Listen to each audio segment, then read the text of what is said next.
অবস্থা মাঠের, যে দেখতে পাচ্ছেন ভুট্টা ক্ষেতের কি অবস্থা, পানিতে ভরে গেছে। এগুলো খাল মাটি সত্ত্বেও যদি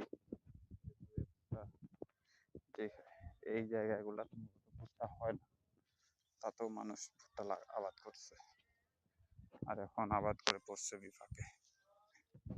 কি অবস্থা! এই যে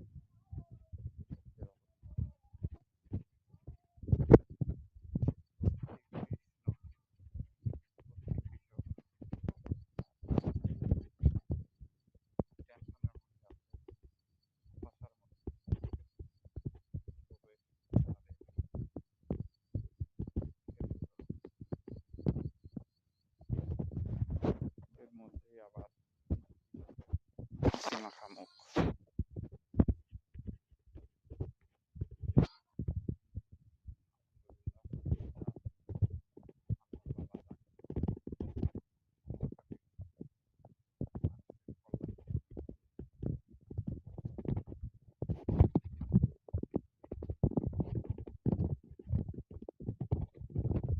আলহামদুলিল্লাহ, এই যে ধানের অবস্থা,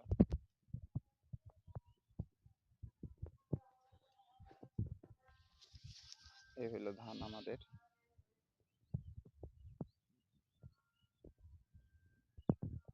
কেমন হচ্ছে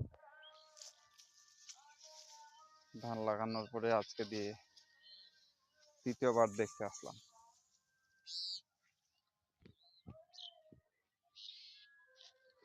কারণ দেখতে আসার সময় হয় না, শুধু মানুষ পাঠায় দিই পানি টানি দেওয়ার জন্য, আর যেদিন বীজ দেয় সেদিনে আসা হয়। আজকে বীজ দিতে, এই জন্য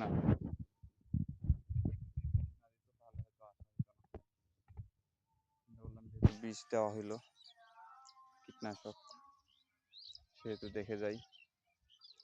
কারণ কীটনাশক প্রয়োগ করলে তো কেমন কীটনাশক দিল সেটা তো আসতেই হবে দেখতে, পোকার কি অবস্থা সেটাও দেখে যাইতে হবে। আমরা সাধারণত কীটনাশকের জায়গায় বালাইনাশকই বেশি ব্যবহার করি। আলহামদুলিল্লাহ, ধান দেখে যা মনে হচ্ছে, আলহামদুলিল্লাহ।